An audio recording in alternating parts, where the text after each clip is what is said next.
بسم اللہ الرحمن الرحیم۔ معزز خواتین و حضرات، آج ہم مولوی جواد نقوی کی ایک ویڈیو بیان پر تبصرہ کرنا چاہتے ہیں اور اس کی منافقانہ گفتگو پر اس کو شٹ اپ کال، اس کی مذمت اور اس کو روکنے کے لیے یہ بیان دینا چاہتے ہیں۔ محمد حسین نجفی صاحب نے پڑھا تھا، یہی دوسروں نے بھی پڑھا، اسی نجف میں انہی اساتید کے پاس پڑھا، لیکن واپس آ کر انہوں نے لوگوں کو دیکھا کہ لوگ کیا پسند کرتے ہیں، کیا پسند نہیں کرتے۔ محمد حسین نجفی صاحب نے یہ نہیں دیکھا کہ لوگ کیا پسند کرتے ہیں، کیا نہیں کرتے، بلکہ انہوں نے یہ دیکھا کہ وہ جو کتابوں کے اندر موجود ہے، جو ائمہ اہل البیت علیہ السلام کے مکتب سے اور ہمارے قدیم فقہا و علماء نے جو نصاب بنایا ہے، دین بنایا ہے، عقیدہ، انہوں نے عقائد کی کتاب پڑھی، وہ جو کچھ انہوں نے پڑھا عقائد میں، وہ سارے عقائد آ کے انہوں نے اپنی قوم کو بتائے۔ زیر قوم پہلے سے کتابی عقیدے کی عادت نہیں رکھتی تھی، سنے ہوئے نہیں تھے، قوم نے پہلے من گھڑت عقیدے سنے ہوئے تھے اور بنائے ہوئے تھے۔ خطیب آئے ہوئے تھے، لکھنؤ کے خطیب محمد حسین نجفی جب آئے پاکستان میں تو ان کے مد مقابل لکھنؤ کے خطباء تھے اور بڑی شخصیات تھی، معروف لوگ تھے۔ لکھنؤ کے خطباء نے اب آیا کتابیں پڑھی تھی نہیں پڑھی تھی، ان کے حالات زندگی میں دیکھا جا سکتا ہے، لیکن جو بات مسلم ہے کہ انہوں نے اگر پڑھی بھی تھی تو وہ عقائد نہیں پڑھے تھے جو محمد حسین ڈھکو صاحب نے نجف میں پڑھے تھے، یعنی نجف کے تعلیمی نصاب میں جو عقائد پڑھائے جاتے تھے، لگتا ہے لکھنؤ میں وہ نہیں پڑھائے جاتے تھے، چونکہ لکھنؤ کے علماء و خطباء بالاتفاق وہ عقائد میں اور نظریہ رکھتے تھے۔ ان کتابی یعنی شیعہ کے جو مسلم علم کلام کی کلامی کتابوں کے اندر جو عقائد ہیں، ان کے یہ عقیدے نہیں تھے مختلف امور کے بارے میں۔ ان کی خصوصیت یہ تھی محمد حسین نجفی صاحب کی کہ جو انہوں نے کتابوں میں پڑھا وہی آ کے اپنی قوم کو بتایا۔ کہ جناب جواد نقوی صاحب، آپ نے بات وہیں سے شروع کی جہاں سے مولوی محمد حسین ڈھکو نے بات چھوڑی تھی۔ میں نے ایک عرصہ پہلے مولوی محمد حسین ڈھکو کے متعلق جو کچھ لکھا وہ تاریخ کے حافظے میں محفوظ ہے، اور آنے والی نسلیں، ملت شیعہ خیر البریہ اثنا عشریہ پاکستان کے وہ لوگ جنہوں نے مولوی محمد حسین ڈھکو کی شرانگیزیوں کو محسوس کیا اور اس کے سامنے وہ سیسا پلائی ہوئی دیوار کی مانند کھڑے ہوئے، یعنی کہ انہوں نے حق کی طرفداری میں قیام کیا۔ لیکن مولوی محمد حسین ڈھکو نے جب حق پرستوں اور مولا کائنات علی ابن ابی طالب کی ولایت کے پیروان کی طرف سے قیام دیکھا تو مولوی محمد حسین ڈھکو نے اپنے فکر اور اپنے ہم خیال لوگوں کی تعداد میں جب کمی ہوتی ہوئی دیکھی تو فوراً سے محمد حسین ڈھکو نے اپنا نام تبدیل کیا۔ یعنی کہ عام فہم لوگوں کو نہیں پتا کہ آیت اللہ العظمیٰ الشیخ محمد حسین النجفی، یہ انہوں نے اپنا نام تبدیل کر کے نیا نام متعارف کرایا، جو میں سمجھتا ہوں 2 دہائیوں تک مولوی محمد حسین ڈھکو نے اس بہروپیے پن کی وجہ سے اور اس جعلی نام اور تبدیل شدہ نام کے بعد اپنی تالیفات اور اپنی نشریات کا آغاز جاری رکھا، اگرچہ وہ محدود ہو گیا۔ لیکن جب مولوی محمد حسین ڈھکو اس دنیا فانی سے گئے، رخصت ہوئے، تو ان کے نماز جنازہ میں جو لوگ شریک ہوئے ان کی تعداد اور ان کے گروپس، وہ بہت سارے لوگ ہیں، میں کیا بتاؤں گا، آپ سب لوگ ان سے آگاہ ہیں، لیکن وہ سب لوگ فکری طور پر محمد حسین ڈھکو سے جڑے ہوئے، ان سے جڑے ہوئے ہیں اور اس کا برملا اعتراف نہیں کرتے۔ یہ کھلی منافقت ہے۔ اگر آپ منافق اور منافقت کے جو ضابطے ہیں، جو قواعد ہیں، جو شرائط ہیں، اس میں دیکھیں تو پھر یہ سارے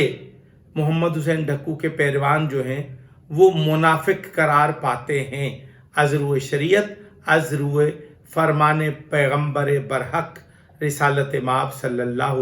علیہ وآلہ وسلم کے۔ تو جب یہ منافقین کے چہروں پر پڑی ہوئی ہم نے نقابوں کو تار تار کرنا چاہا، تو اس موقع پر پھر مولوی جواد نقوی نے بھی فکر محمد حسین ڈھکو کی تبلیغات کا آغاز کیا۔ جو ہی مولوی محمد حسین ڈھکو اس دنیا سے چلے تو محمد حسین ڈھکو کی فکر سے جڑے ہوئے مولوی جواد نقوی نے بھی اسی بات کو وہیں سے شروع کیا جہاں سے وہ چھوڑ گئے تھے۔ ایک ویڈیو میرے سامنے، یہ میں نے ویڈیو آپ کو حوالے کے طور پر اس کے مندرجات آپ ملاحظہ فرما سکتے ہیں کہ مولوی جواد نقوی نے کیا بکواسات کی ہیں، اور یہی وہ باتیں ہیں جس کے متعلق ہم نے ایک زمانہ پہلے نشاندہی کی تو لوگوں نے ہمیں علماء کا مخالف قرار دے کے تو ہماری باتوں کو رد کیا، لیکن ہم نے پھر دیکھا کہ ہماری حق بیانی کیا ہے۔ ہماری حق بیانی یہ تھی کہ پھر سب لوگوں نے حسن ظفر نقوی سے لے کے بھارت سے لے کر تمام لوگوں نے محمد حسین ڈھکو کی فکر کے پیرو اور اس کی فکر کا تسلسل مولوی جواد نقوی سے اعلان لا تعلقی کیا۔ تو آج میں ایک بار پھر ان تمام لوگوں سے، مجھے اگر آپ اجازت دیں، معاف فرمائیں، تو میں ان کے گروپس یعنی کہ وفاق المدارس شیعہ پاکستان، حافظ ریاض حسین نجفی، تحریک جعفریہ پاکستان علامہ سید ساجد علی نقوی، مولوی تقی شاہ ملتانی سمیت شیخ محسن نجفی اور بہت سارے لوگ، سبھی لوگوں نے مولوی محمد حسین ڈھکو کے نہ صرف جنازے میں شرکت کی بلکہ ان کی رحلت پر سوگوار نظر آئے اور کئی دنوں تک وہ آبدیدہ رہے۔ میں اس موقع پر مولوی جواد نقوی نے جو مغلظات بکی ہیں، انہوں نے یہ کہا کہ محمد حسین ڈھکو نے وہ چیزیں بیان کی جو انہوں نے نجف اشرف میں علم حاصل کیا، جو کتابیں پڑھیں، وہ کتابوں کی باتیں انہوں نے آگے بیان کی اور وہی حق تھا۔ میں یہ عرض کرنا چاہتا ہوں، رسالت مآب صلی اللہ علیہ وآلہ وسلم نے اپنی زبان اطہر سے جب یہ فرمایا کہ علی حق ہے یا پھر حق علی ہے، بس یہی ایک دوسرے کا پرتو ہے، کبھی حق علی بن جاتا ہے، کبھی علی حق بن جاتا ہے۔ اور پھر محمد حسین ڈھکو کے متعلق مولوی جواد نقوی نے یہ کہا کہ وہ باتیں بیان نہیں کرتے تھے، لیکن مولا کائنات علی ابن ابی طالب کی فضیلت کے باب میں جو محمد حسین ڈھکو نے خرافات لکھی اور بکی ہیں، وہ اصلاح الرسوم کی شکل میں آج بھی میرے اور آپ کے پاس موجود اور محفوظ ہیں، اور حوالے کے طور پر آپ کو جب جہاں آپ کو ضرورت ہو آپ کے سامنے رکھی جا سکتی ہیں۔ میں مولوی محمد حسین ڈھکو نے جو باطل نظریات اور شیعہ مسلمہ عقائد سے متصادم نظریات متعارف کرائے، مولوی جواد نقوی صاحب، آپ کو اندازہ نہیں ہے کہ آپ تو اس وقت پیدا بھی نہیں ہوئے تھے، آپ کا وجود بھی نہیں تھا۔ یہ تو 2000 کی دہائی میں جب آپ کہیں سے نمودار ہوئے، اور میں سمجھتا ہوں کہ آپ نے آتے ہی مکتب تشیع کو، جو کام مولوی محمد حسین ڈھکو نے شیعہ قوم کو دولخت کرتے وقت کیا، وہی بات آپ نے وہاں سے اپنی گفتگو کا آغاز کیا اور الگ سے ایک نظریہ متعارف کرا کے عروۃ الوثقیٰ کی شکل میں مکتب تشیع کے اندر دراڑیں ڈالی۔ اس پر میں مکتب تشیع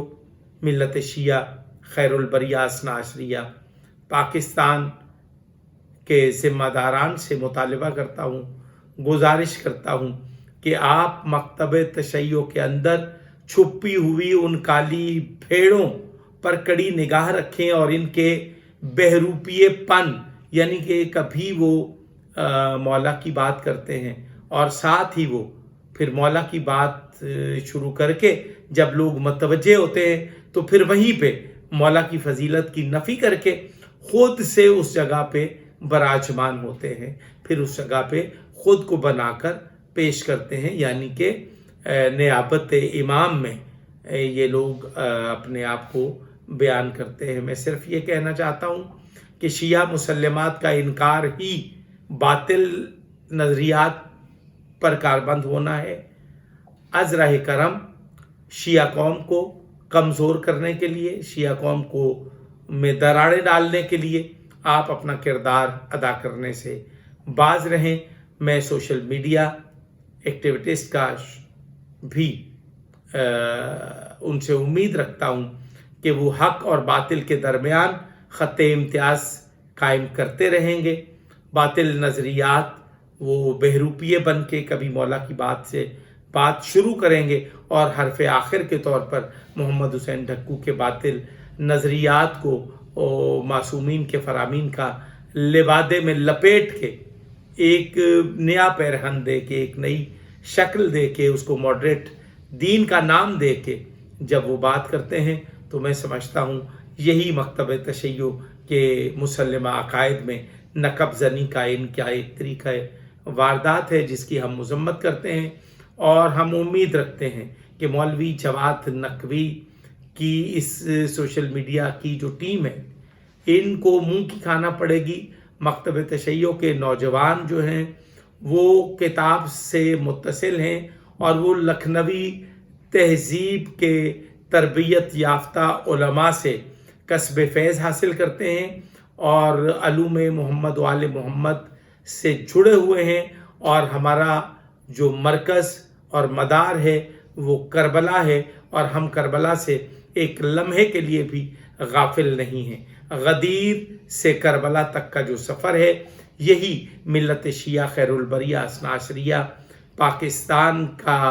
جو ہے وہ منزل اور مقصود ہے، اور اگر آپ نے